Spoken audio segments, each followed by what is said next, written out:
آتيتني من الملك وعلمتني من تأويل الأحاديث فاطر السماوات والأرض أنت ولي في الدنيا والآخرة توفني مسلما وألحقني بالصالحين. Ini adalah firman Allah yang dilafazkan oleh Nabi Sulaiman alaihissalam. Dan Nabi Sulaiman sekarang ni popular kerana ada burung hudhud singgah di Malaysia, terbang balik dari Turki, ya. Jadi saya pun ambillah doa ni, kerana kalau ambil burung saja tak ambil doa dia tak jadi. Minta maaf, ini doa Nabi Yusuf alaihissalam, ya. Doa Nabi Sulaiman adalah Rabbi auzi'ni an ashkura ni'mataka allati an'amta alayya wa ala walidayya wa an a'mala salihan tardah wa adkhilni fi min ibadikas salihin. Sama, ujung dia sama, iaitu akhir daripada hidup kita ni ialah dimasukkan sebagai orang-orang yang salihin, bukan orang amanahin, amnoyin, fasiyin. Tak ada, salihin. Ikut parti apa pun kena saleh. Baik, Sadaqallahul Azim. Yang berbahagia Saudara Alwi, rakan lama saya sejak masa Parti Melayu Semangat 46, ya. Dia aktivis bersekali dengan Puan Hajah Allahyarhamah Ilani, bekas ahli Parlimen Kota Baru. Pada masa itu kita menang besar. Antara orang yang buat kerja ni ialah ada lagi saudara Alwi kita. Siang malam tak tidur, buat kerja berapa bulan untuk menang, dan bekalnya adalah vitamin Famaton yang dibekalkan oleh Hajah Ilani untuk tak jenera malam tak mengatuk. Siang malam buat kerja. Tetapi dari segi orang panggil pembalasan kepada dia, kerana kita tak ada kerjaan, dia masih berjuang macam dulu lagi. Jadi bila dia jadi pengerusi, saya naik semangat. Pasal akhirnya boleh duduk dalam satu wadah, iaitu amanah. Yang berbahagia Ketua Amanah Kementerian Tuan Haji Fauzi dan segala anak buah dia dah. Susunan jawatan saya tak apa dah lah ni. Dr. Wan Kamil, cucu Cicik tu kenali juga, dan Nabeko, cucu Cicik Pah, darah dia Pah. Nah, kalau nampak Abeko, maka nampak Pah. Kerana seluruh pilihan raya kecil zaman itu lagi, mana-mana tempat, mana-mana majlis ceramah, Abeko kebanyakannya tidak tinggal. Cikgu Noh dan semua ahli jawatan kuasa lah, baik pemuda, baik Wardah, baik Awan, ayah mak tuan rumah. Alhamdulillah, satu nikmat masuk dalam kawasan perkarangan yang menjadi sejarah di bawah lindungan Tok Kenali dan seterusnya anak cucu dia, khususnya Allahyarham Ustaz Mawardi Tok Kenali, saing Ambo dan guru Ambo dan ketua kawasan Ambo pada zaman dulu. Mari dalam kawasan ni serupa masuk dalam kota Rom. Kubakrian ni bagi Ambo ni lah kota asal dia ni. Bagi Pah. Jadi lah ni kita duduk dalam kawasan kota Rom, ya. Bukan mudah nak masuk dalam kota. Semula pula tak usah buat lain lah, buat sini je. Kalau ada pitih, ada berapa nak sejuk pun berhekang. Tambah lagi ruangan situ, nak sobek sikit, sobek lah akan datang insya-Allah. Ada aircon lebih pada Dewan Karangkraf lagi, Dewan Kraf Tangan lagi. Kerana ni sejarah. Boleh masuk sini, semua masuk kota Rom dah ni.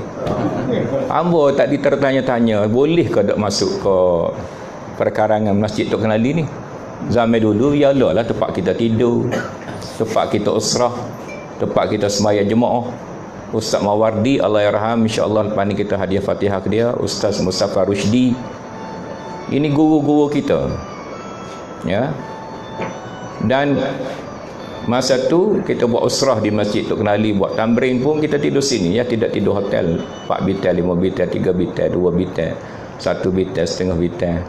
Masjid Tok Kenali ni 10 bitel. Dari segi berkat dia, keramat dia. Dan hari ni bila kita boleh masuk sini adalah satu petanda yang molek, insya-Allah.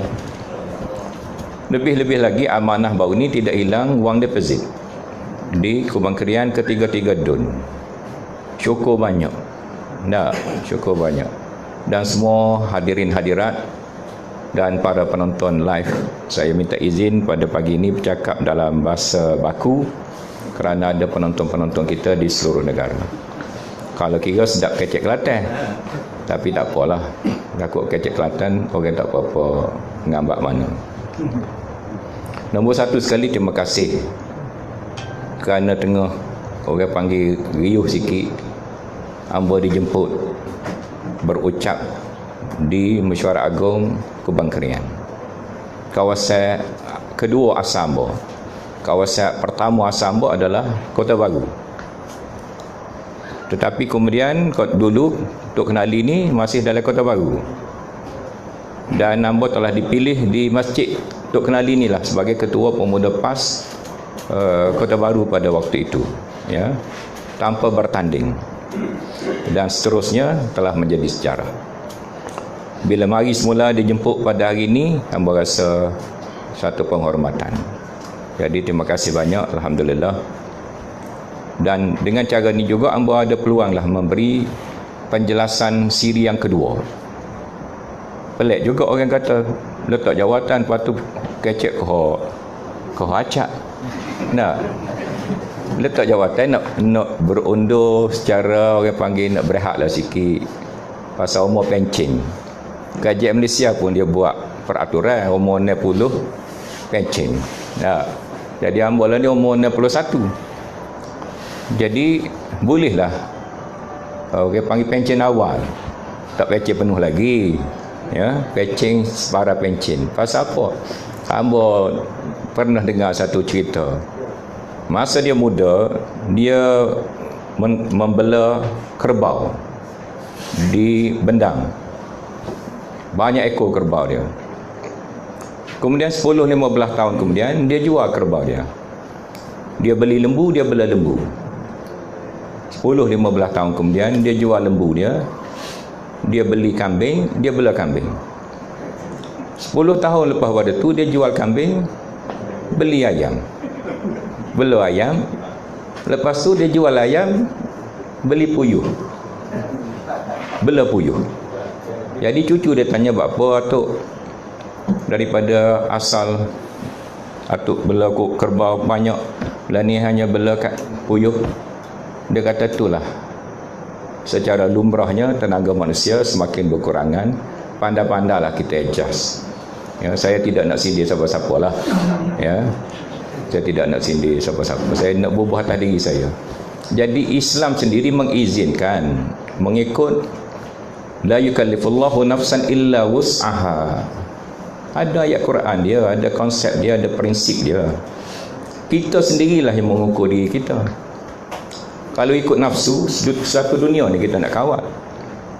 Tapi benda ni mari dengan tanggungjawab, dengan kewajipan. Kalau mu rasa tak larat, buanglah setengah beban atas bahumu ni. Tetapi kalau saya tinggal terus kosong, balik duduk saja, kecewalah. Setengah-setengah daripada. Setengah lagi suka, setengah lagi kecewa. Jadi saya masuk amanah dulu. Saya jumpa seorang Tok Guru. Seorang Tok Guru di Kedah. Saya ni Tok Guru telah dipecat daripada parti saya. Baru ni berbangkit lagi ada orang tulis bai'ah. Ya. Siapa langgar bai'ah dilaknat. Ya. Siapa langgar bai'ah? Oh, sebenar. Parti langgar bai'ah ke saya langgar bai'ah? Parti yang berkenaan tu saya tak sebutlah. Mata-mata kita amanah ke? Bodel semua parti tu nak. Parti Amboh asal dulu, dialah yang telah melanggar bai'ah. Bai'ah kita tidak boleh menyertai jamaah yang lain, parti yang lain daripada PAS. Tiba-tiba secara tanpa restu ahli-ahli, tanpa pengetahuan ahli, tanpa dibawa ke dalam muktamar, tanpa dimaklum pada ahli, mengikut setiap sagung parti berkenaan, yang jelas ni jadi menteri daripada Kelantan ni, dia beritahu bahawa hubungan dengan parti yang dipimpin oleh sekarang ini telah dijatuhkan hukuman jenayah bermula daripada tahun 2015 lagi. Ya. Jadi dialah yang langgar, partilah yang langgar bai'ah. Kalau kira-kira orang yang ambil bai'ah itulah yang tertalak 3, kalau kira-kira, saya tak sih sampai situ. Ya. Saya hanya nak betulkan fakta dia, bahawa parti tuan-tuanlah yang telah melanggar bai'ah. Saya telah terlepas daripada bai'ah. Lebih-lebih lagi saya telah dipecat. Dipecat bukan pilihan kita. Macam mana pula jatuh bai'ah atas yang tidak kita pilih sendiri? Mana ada. Jadi tutuplah buku baik tertalak 3 bai'ah ni, tutuplah. Tak payah jadi modal politik lagi. Dan presiden parti dia pun sebut akan datang ni tak ada dah bai'ah talak 3. Apa tak ada. Habislah cerita. Jadi Tok Guru ni sebut entah kena yang pertama memenuhi harapan orang ramai. Orang ramai nak macam mana? Setakat yang entah tahu. Yang kedua, yang mana selesa pada entah. Jadi saya pun masuklah amanah, bukan masuk dogo-dogo macam tu. Dan saya juga telah tanya Syekh Hasan Al-Dadu. Kalau tuan-tuan Google, dia ni salah seorang ulama besar, menghafal hadis-hadis melalui sanad-sanad, dan dia ingat habis selesai sanad sampai pada Rasulullah sallallahu alaihi wasallam. Saya jumpa dia secara peribadi, Syekh Hasan Al-Dadu. Tanya dia, dan dia sebut bahawa, saya tanya dia, apa makna alaikum bil jamaah? Tidak boleh keluar daripada jamaah walau sejengkal. Kalau keluar sejengkal, mati jahiliyah. Kalau keluar PAS, mati sebagai jahiliyah. Tak boleh pergi semayang mayat orang keluar daripada PAS. Tak boleh pergi ziarah kubur orang keluar daripada PAS. Walaupun hari ini tak disebut, tetapi dilaksanakan, dilakukan. Baru ni isteri seorang aktivis kita, saudara Wan Azlan, isteri dia meninggal, WhatsApp kepada pihak-pihak sebelah sana, dia jawab tak payah semayang mayat lah, dia mau sendiri semak uruh lah. Ya, ni contoh yang ada depan kita. Kalau Majlis Agama Islam nak periksa lah. Ini kesesatan yang berlaku dalam negeri kita, negara kita pada hari ini kerana fahaman politik. Dia beritahu, Syekh Hasan Ad-Dadu beritahu, alaikum bil jamaah ni bukan jamaah parti, jamaah orang Islam seluruhnya, bukan jamaah parti. Kalau ambil jamaah parti, orang lain buat jamaah, tak boleh keluar jamaah dia sejengkal, mati jahiliah. Orang ni pula buat. Di Thailand kena masuk PAH, di Amerika kena masuk PAH. Mana ada. Rasulullah tak buat parti. Dia ada Islam, dia ada la ilaha illallah Muhammad Rasulullah. Tak ada Hizbullah dalam Quran. Tu bukan Hizbullah parti politik daftar bawah undang-undang penjajah ni. Jadi saya pun lega lah. Barulah saya istihad masuk amanah. Baik, tajuk saya pada pagi ni bukan hak tu. Ya. Jadi adik, tuan-tuan semua sudah tahu, boleh dalam Islam ni letak jawatan kalau kita berkeuzuran. Lepas tu kita boleh beri sumbangan cara-cara yang lain. Kalau kita membesar-besarkan ambil yang negatif, nak koyak rabakkan, semua benda kita boleh koyak rabakkan. Sama dengan amanah Kubang Krian ni, disebut oleh Puan Ketua Kawasan tadi, sekian-sekian. Saya nasihatkan, ya, oleh kerana disebut secara terbuka. Tadi saya duk harap tak ada lah disebut secara terbuka. Bila disebut secara terbuka, saya kena betulkan sikit lah. Kita kena tahu sebab-sebab dia. Manusia diberi oleh Allah SWT atas muka bumi ni sebab musabab lebih penting daripada ketentuan-ketentuan lain. Doa dan takdir ni datang selepas kita menyelesaikan sebab musabab. Macam Rasulullah kata, kalau tak silu unta lagi, tak mau unta lagi, tambah. Kemudian kamu bertawakal. Itu sebab. Sebab tak larinya unta kerana ada tali ditambah. Jadi kita kena biasalah, ada masa lagi. Kita jumpa balik ahli kita, kita merapatkan saf kita. Parti amanah ni adalah sebuah parti yang kecil. Jangan kita berasa parti amanah ni hebat. Sebagai keluarga yang kecil berhadapan dengan musuh yang besar, lawan yang besar, tanggungjawab yang besar, tugas yang besar, kita kena bersatu padu. Kita kena jangan ambil benda titik bengit.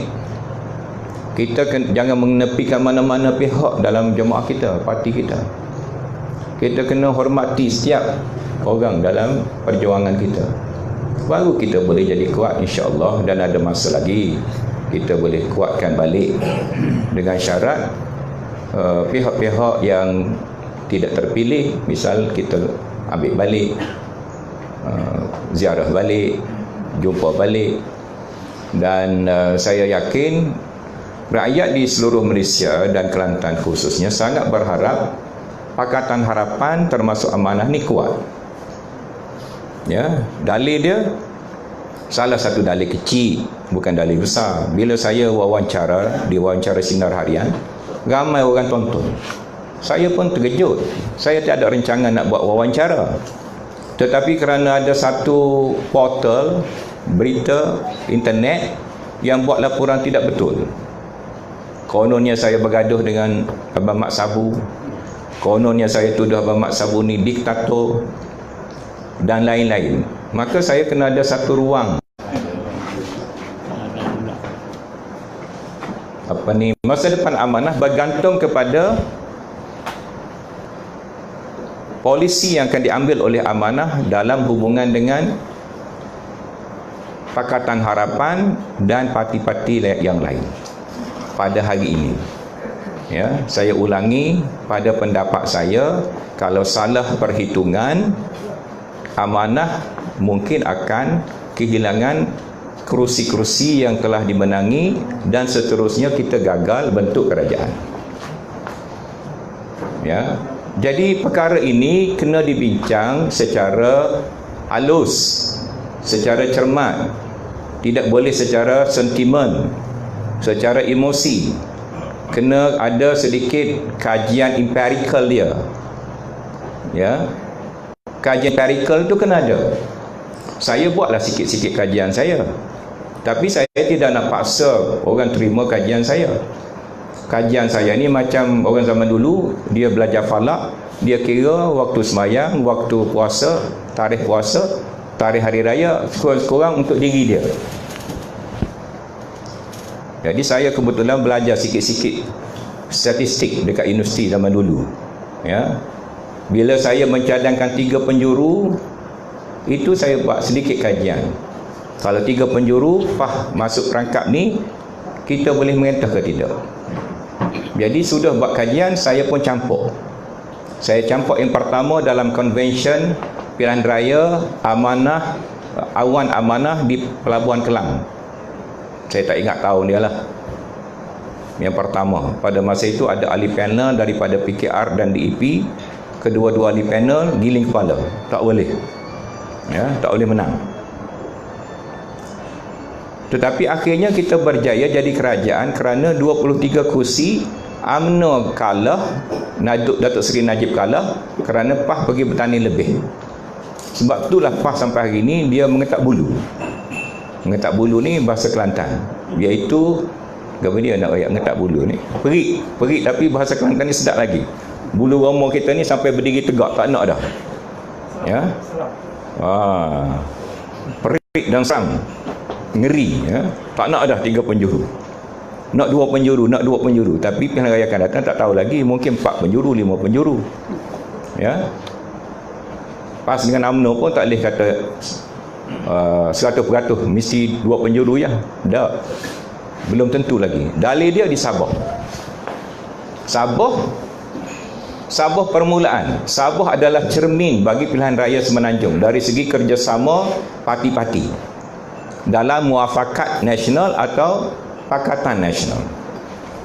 PAS ni dia Pakatan Nasional pun dia ada, Perikatan Nasional dia ada, Muafakat Nasional dia ada. Tok Guru panggil Kangkang, Kengkeng. Tahun 2015 lagi Tok Guru marah. Kaki dalam 2 kolam. Kaki dalam 2 perahu. Kaki kanan duduk alik ni, kaki kiri duduk alik ni, perahu tu berjalan.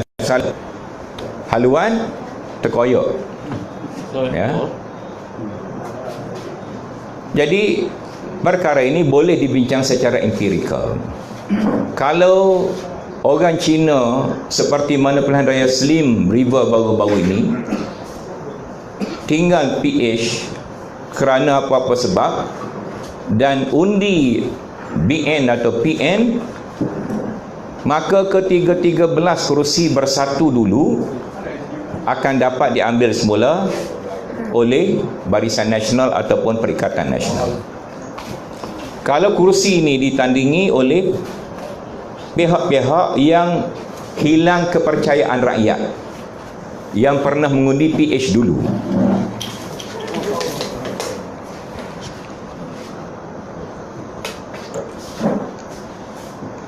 ada orang tak faham, dia buat kenyataan, dia bertukar antara populariti dengan hilang percayaan. Orang tu mungkin popular, tapi dia mungkin tidak ada kepercayaan orang ramai. Misal kata macam artis lelaki, kita katakan dia buat persembahan yang orang panggil gila-gila sikit, lagu dia pun lagu-lagu yang kurang baik misal kata.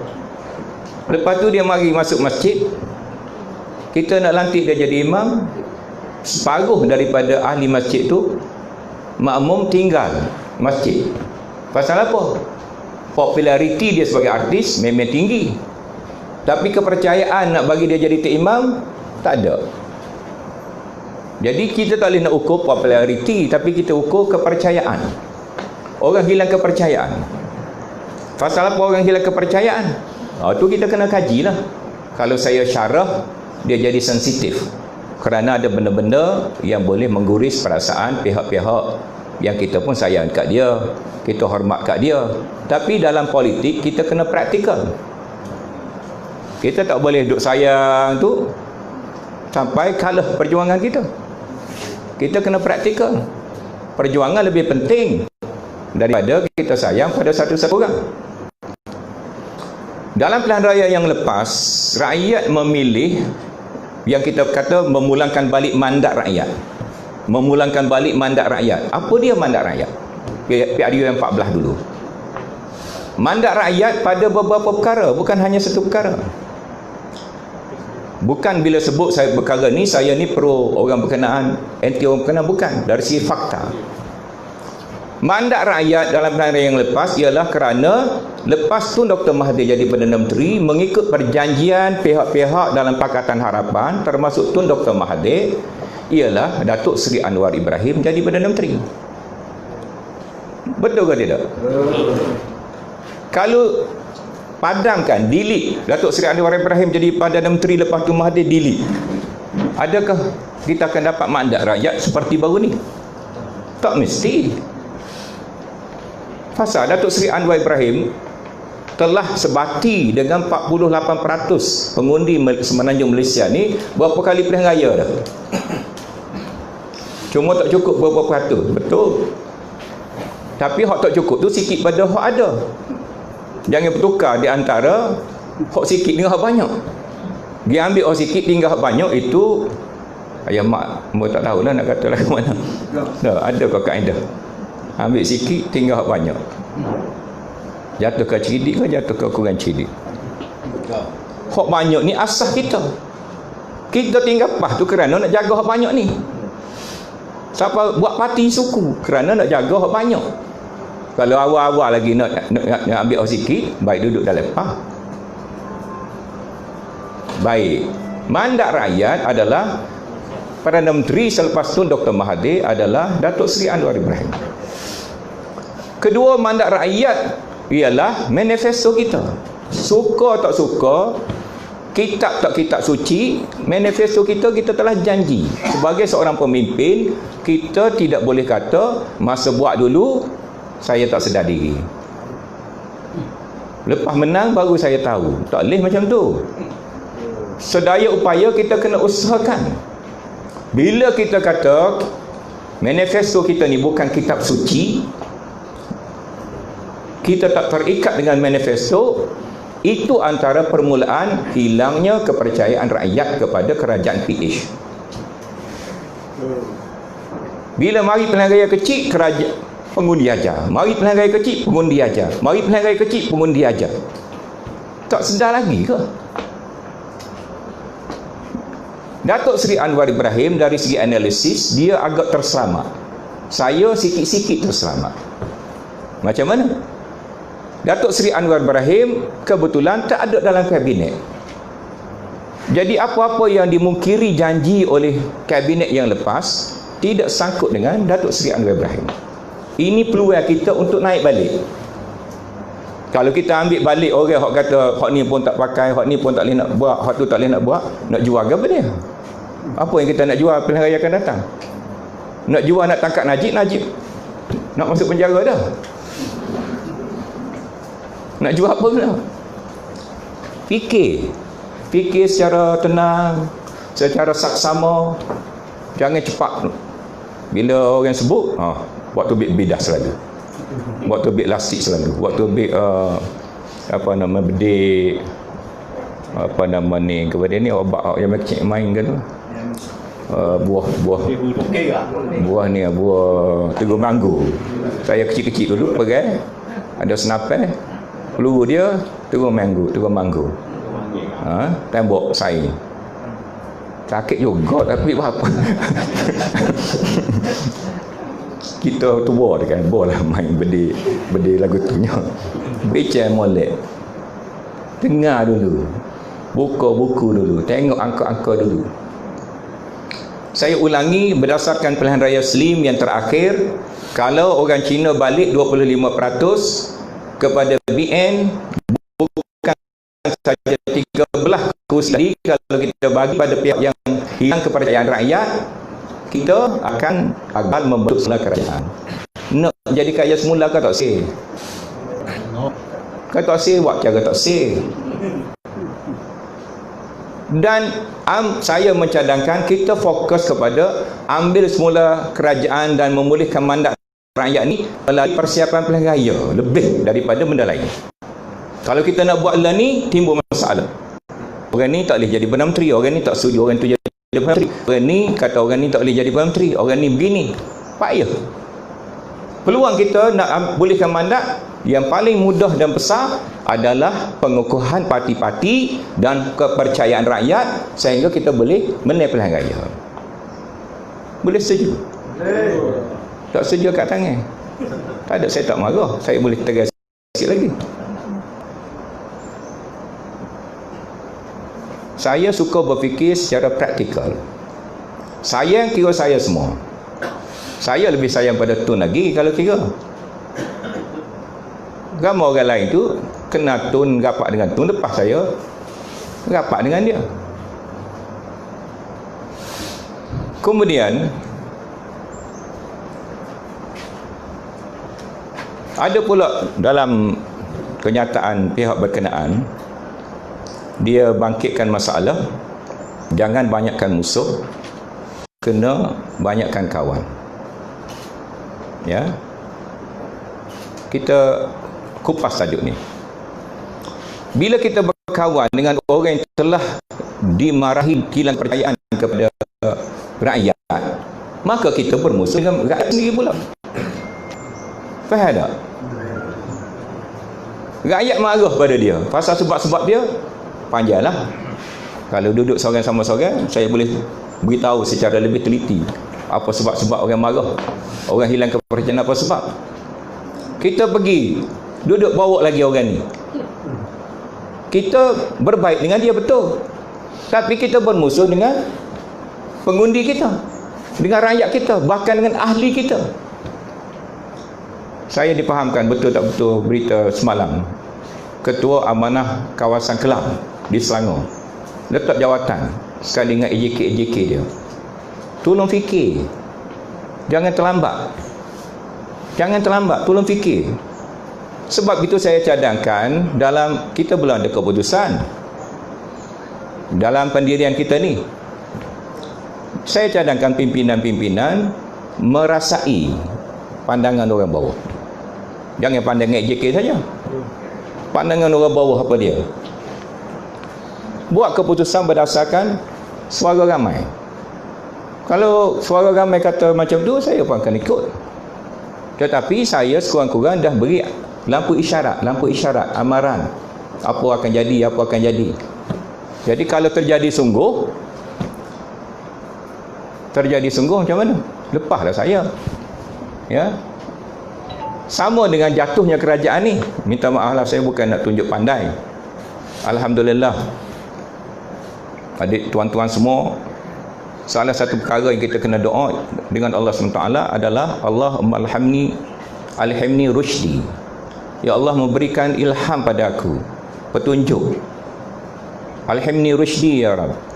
Subhanak la ilma lana illa anta innaka antal alimul ghuyub. Macam-macam tu.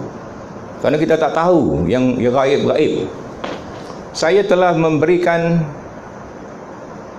pandangan saya kepada pimpinan tertinggi amanah bahawa kerajaan PH akan tumbang seawal bulan April 2019. Boleh tanyalah pimpinan, saya tak boleh namakan dia pada hari ini. Bulan Julai sekali lagi saya jumpa mereka, saya nyatakan pandangan saya kerajaan tuan-tuan akan tumbang. Tolonglah sebagai menteri, tuan-tuan buat sesuatu yang rakyat suka, macam tindakan Erdogan di Turki, dan jangan tersalah langkah macam Mursi di Mesir. Bulan Julai 2019, kali yang kedua. Kemudian kajian tumbang sungguh. Saya beritahu bulan 4 lagi. Kajian tumbang bulan 3. Hampir setahun. Kalau nak buat persiapan dan. Tapi pada masa itu orang tak percaya pandangan saya. Ya. Orang anggap ini mustahil. Ya. Sebab itu kita baca ayat Nabi Yusuf tadi, Rabbi qad ataitani minal mulk wa 'allamtani min ta'wilil ahadits fatiras samawati wal ard. 3. Anta waliyyi fid dunya wal akhirah. 4. Tawaffani musliman. 5. Walhaqni bis salihin. 6. Wahai Tuhan saya, Tuhan, ya Allah, Engkau telah berikan saya pemerintahan. Pemerintah bernegara ya, pemerintah bernegeri ya, pemerintah berjajahan ya, pemerintah berparti ya. Tuan Haji Fauzi dengan AJK ni adalah ada kuasa pemerintahan peringkat kawasan. Cawangan ada kuasa pemerintahan peringkat cawangan. Bila kita sudah terlibat dengan hal ehwal pemerintahan, allamtani min ta'wilil ahadis. Engkau telah ajarkan saya ta'wilul ahadis, Tok Guru Ni Aziz sebut, tafsiran dan pemahaman isu-isu semasa. Ya. Macam mana nak tafsir hal-hal semasa. Macam mana nak ambil pedoman hal-hal semasa. Kerana Allah SWT dengan rahmah dia, sebelum sesuatu peristiwa terjadi, lazimnya diberikan petanda. Orang putih panggil indikator. Belum datang kiamat, ada tanda-tanda kiamat. Tanda kiamat yang besar, tanda kiamat yang kecil. Belum ada ribut, ada dulu angin. Belum pada hujan, ada dulu awan yang hitam. Perhati dengan tak perhati, observe or not. by your own observation. Dengan pemerhatian tuan-tuan sendiri, tuan-tuan akan tahu, ini akan berlaku, ini akan berlaku. Berlaku sungguh ke 100% tepat ke? Itu dalam ilmu Allah. Tetapi sekurang-kurang ada pemerhatian. Jadi penting takwilul ahadis. Sebab apa ahli kita kurang semangat? Takwilul ahadis. Macam mana nak pulih semangat? Takwilul ahadis. Macam nak menang? Takwilul ahadis. Apa isu kita nak bawa? Takwilul ahadis. Fatiras samawati wal ard, engkau lah yang telah menciptakan langit-langit dan bumi. Anta waliyyi fid dunya wal akhirah. Ini penting. Anta waliyyi fid dunya wal akhirah, ya Allah. Engkau penjaga saya dunia dan akhirat. Tujuannya apa? Tawaffani musliman. Matikan saya sebagai seorang muslim, bukan ahli PAS, bukan ahli UMNO, bukan ahli amanah, bukan ahli itu, bukan ahli ini, musliman. Minta maaflah ulama-ulama PAS. Tuan-tuan telah menyesatkan umat manusia di Malaysia ni. Mesti mati dalam PAS. Mana karut? Ustaz Hassan Mahmud, ketua Dewan Ulama. Saya tidak ulama.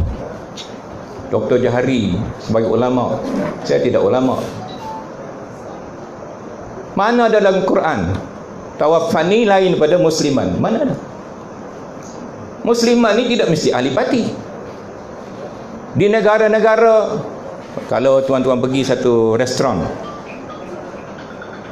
di bangsa, ya, restoran pizza halal, saya lupa nama dia, dalam bahasa Itali, saya tak berapa reti bahasa Itali. Di situ ada tulis satu catatan besar di dinding dia. Mengapa nama restoran dia dipilih daripada nama tu? Kerana orang ni, orang Islam ni daripada Kuala Lumpur dan Singapura, dia pergi berjalan di Itali, dia sampai satu kawasan yang sangat cantik tepi laut, rumah-rumah atas bukit bersusun-susun, ada satu kubur orang Islam. Orang Islam ni asalnya seorang-seorang dia. Dia pergi ke kampung tu, ke tempat tu, dia bawa duit, masa tu dia ada duit lagi. Sampai tempat tu, cantik tempat tu, dia tak boleh balik. Tak boleh balik, dia belanja duit dia, habis duit dia, dia terpaksa hidup sebatang kara. Masyarakat Itali yang Kristian belanja dia, derma pada dia. Sebelum dia mati, dia pesan pada orang Kristian, jiran-jiran dia, kalau saya mati, hadapkan mayat saya ke Kaabah. Itu saja permintaan dia. Tengah-tengah tu semua Kristian belaka, dia mati musliman. Orang Kristian, jiran-jiran dia pun ambil mayat dia, tak reti nak semayang, tak reti apa, tutup dengan kain putih, letak dalam kubur, menghadap ke kiblat. Kemudian 5 tahun kemudian didapati arah kiblat tu tidak tepat.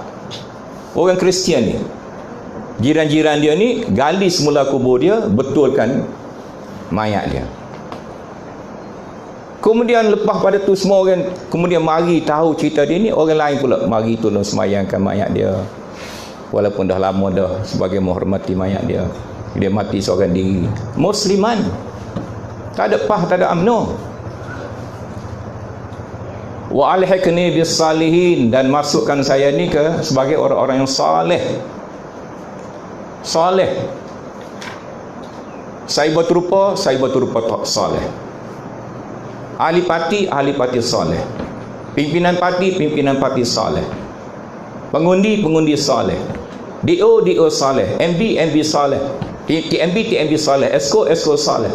Masing-masing ukur lah. Saudara duduk dalam soleh ke tidak? Ukur masing-masing. Saya tak boleh nak ukur. Saya jaga diri saya. Nasib baik saya mati sebagai orang soleh, masuk dalam senarai soleh, alhamdulillah. Saya mendoakan tuan-tuan semua sebagai orang soleh. Jadi tak payah balah parti. Bila kita kata salihin, ada senarai dia. Apa makna salihin? Salah satunya al-amru bil ma'ruf wan nahyu anil munkar. Ini cerita lama dalam usrah kita. Al-amru bil ma'ruf wan nahyu anil munkar. Salah satu kemungkaran yang besar adalah pemimpin yang melakukan jenayah kepada rakyat dia, jenayah ekonomi. jenayah keuangan, sehingga wang khazanah negara habis kepada pemimpin-pemimpin. Alhamdulillah, kita penyokong Parti Amanah Pengundi Pakatan Harapan baru ni yang orang Islam kena bersyukur. Alhamdulillah, salah satunya nyata pada kita bila kita sama-sama mengundi baru ni kerana nak menolak kerajaan kleptokrat, penjenayah keuangan negara. Alhamdulillah, penjenayah keuangan tersebut telah dihadapkan ke mahkamah. Jatuh dah satu hukuman. Ya. Tunggu seterusnya proses. Kalau berjalan baik, proses penghakiman tak berubah, dia akan masuk penjara. Hasil siapa ni dia dapat dijatuhkan daripada Perdana Menteri habis kuasa, kemudian masuk mahkamah, kemudian insya-Allah mungkin masuk penjara? Hasil siapa? Hasil PAH. Tolong PAH jawab. Hasil siapa ni? Hasil siapa dia? Kalau harap ke PAH tak jatuh lagi, tolonglah ustaz-ustaz PAH fikir. Lagu mana demo al-amru bil ma'ruf wan nahyu anil munkar, apa pergi duduk dengan penjenayah tu? Apa?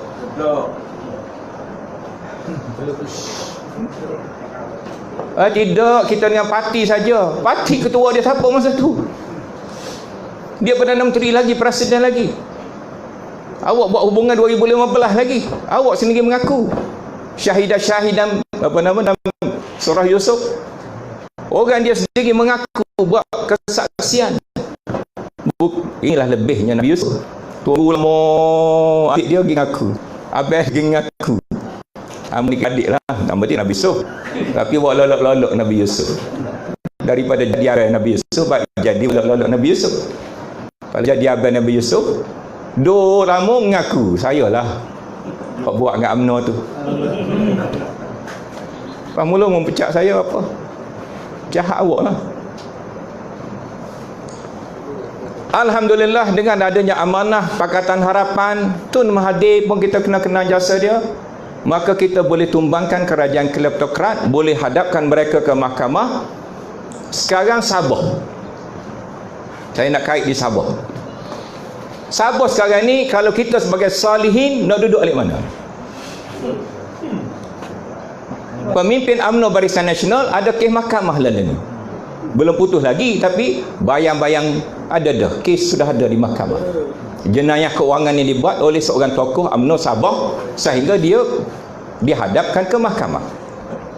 Dia jadi ketua pilihan raya UMNO Barisan Nasional di Sabah. Tok lebay, minta maaf lah, astagfirullahalazim. Ustaz kita pakai kepiah, pakai jubah, pergi tolong orang yang ada kes jenayah terhadap rakyat di Sabah, rakyat Malaysia dalam pilihan. Minas salihin, daripada orang saleh. Syafi'i Afdal, alhamdulillah kita duduk sebelah Syafi'i Afdal.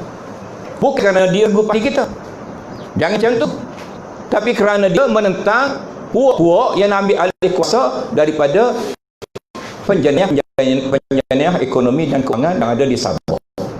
Alhamdulillah, jodoh kita. Kalau tidak, kita duduk pakat dengan tu, akhirat esok mesti kena tanya. Alih tak tanya. Kami sokong pasal dia ahli komponen saya. Mana macam tu ustaz? Tak boleh ustaz. Malaikat tidak bodoh macam ahli kita. Ahli kita bolehlah ikut kita kata. Syafi'i Afdal kata dia tak payah buat BRIM. Dia akan bagi tanah 5 ekar seorang pada rakyat Sabah supaya kaya. Sabah bumi dia luas lagi. UMNO pimpin Sabah dah berapa puluh tahun, tak mari idea ni. Bukan saja UMNO, kita Kelantan pun tak ada idea ni. Gemulah Datuk Asri saja yang buat. Lah ni tak ada tanah. Tanah tak ada kita. Lepas tu token mari 5,000 ekar. Musaking 10,000 ekar. Ladang ketuh, ladang hutan 20,000 ekar. Ini 17,000 ekar. Ini 10,000 ekar. Ada. Rakyat memang lagi miskin ni, kurang kirian ni. Saya dulu-dulu pernah menangis sikit-sikit. Lah ni tak lari nak menangis. Ayah mari rumah, hak miskin tak bini. Buat kita saya dah ada kerja, sama-sama ada PT. Jadi tuan-tuan semua ngundi PAH baru ni, kita tanya di SUK lah. Berapa yang jadi miskin lagi rakyat Kelantan ni? Kita kata bila Umar Abdul Aziz mengata berapa tahun? 2 tahun ke berapa tahun? 2 tahun lebih sikit, tak ada orang miskin. Bukan sebesar Kelantan, kerajaan Umar Abdul Aziz. Berapa kali Malaysia? Kita kata Islam tu adalah penyelesaian. Kalau bagi pada PAS, selesai ekonomi Malaysia. Ekonomi Kelantan tak selesai, akhir tak ada payah untuk air hujan. Balik ke payah semula. Boleh, bukan kata tak boleh. Saya pun ada buat juga. Kebun saya simpan air hujan untuk jiruh pokok-pokok. Itu pun kalau musim kemarau tak ada air. Masalah kita lah ni, air tak ada musim kemarau. Musim hujan nak mandi 20 kali sehari boleh. Ikan pun saya lagi musim hujan. Banyaknya air hujan. Lebih daripada hak kita tahu lagi. Tapi mari musim tak ada hujan. Ini masalah rakyatnya. Jadi kalau setakat nak ayat tak payah buat kajian rasa. Ahli parlimen kebakian ke tu? Malu kebakian. Nasib baik saya duduk Kota Baru dah. Tak ada kau cerdik sikitnya. Masa kita rubuh dah, Dr. Halim dah tak asyik pakar. Padahal doktor pakar lagi. Dia nombor ambil celah untuk iklan. Kita aman kebankerian, PH Bankerian ni canggih alhamdulillah berwibawa. Doktor Faiz sebelah kita kami. Oh jauh sejak daripada ngaji di London lagi. Lepas tu orang profesional, orang kepakaran. Bakar molek, bakar tok guru, tok kenali. Panggil orang mari daripada mana. Tak ada pun kita tak seorang habuk kau. Orang kebakian tak ada orang. Tak ada kau cerdik sikit dalam PAH kebakian ni. Git pilih hak payah dengan legen. Minta maaf lah. Kadang-kadang gerai juga dah. Gerai juga. Jadi kalau dia mau tak sibuk kawin gerai, kalau tuan yang berhormat tak bagi saya naik geram, buatlah cadangan-cadangan yang menasabah sikit. Cadangan tak ada hujan ni, ketua kampung dia buat cadangan tu. Tapi kalau kerajaan buat juga boleh. Peruntukan dia. Kalau start satu tangki, pada selesai. Kalau kerajaan bagi tangki tiap-tiap rumah, saya angkat tangan dulu. Saya nak simpan air hujan untuk siram pokok saya. Sama dengan tajuk buluh. Buluh bukan satu industri kecil. Dia satu industri besar. Buluh ni satu komponen ekonomi yang penting di negara lain. Buluh ni dibuat macam-macam. Kabel untuk elektrik pun dah boleh buat. Dan Kelantan adalah mempunyai rumpun buluh yang paling banyak. Berapa ratus juta saya tak ingat. Saya ada kertas dia. Semasa YB Teresa jadi menteri, saya pernah bawa kertas ni pada YB Teresa. Supaya bagi modal-modal, mesin-mesin, teknologi kepada orang kampung buat secara cottage industry. Dan mana nak buat? 2 minggu lagi pergi rumah saya. Saya tanam buluh ni 20 tahun dulu. Jadi berbanding dengan Menteri Buluh, saya insya-Allah lebih layak bercakap tentang buluh kerana saya tanam buluh rumah saya 20 tahun dulu. Ya. Menteri buluh baru 3 hari. Itu pun lepas YB Teresa, baru ni dia sindir YB Teresa. Allah Maha Kaya. Dia sindir YB Teresa, buluh. Allah bagi dia jadi menteri, buluh perindu. Nasib baik saya terti patu-patu. Buluh perindu ke apa semua ni ada patut dia. Pusing tak tolong juga. Tapi peluang masih ada. Jangan cakap saja. Bagi teknologi, bagi kemudahan, bagi untuk anak-anak muda tak ada kerja kampung, bukan buluh boleh jadi ekonomi ni dengan teknologi ini boleh jadi satu sumber kekayaan. Baik. Jadi di Sabah ni alhamdulillah kita berselahan ni menyokong Datuk Seri Shafie Apdal. Kita doakan parti dia menang dan parti-parti yang berkawan dengan penjenayah ekonomi dan politik ini ditewaskan oleh rakyat Sabah. Kalau menang pula, kau kekayaan untuk dia pula. Kau kekayaan untuk dia pula. Kau kekayaan untuk dia pula. Parti Islam, al-amru bil ma'ruf wa nahyu anil munkar. Naam, naam, naam. Ya.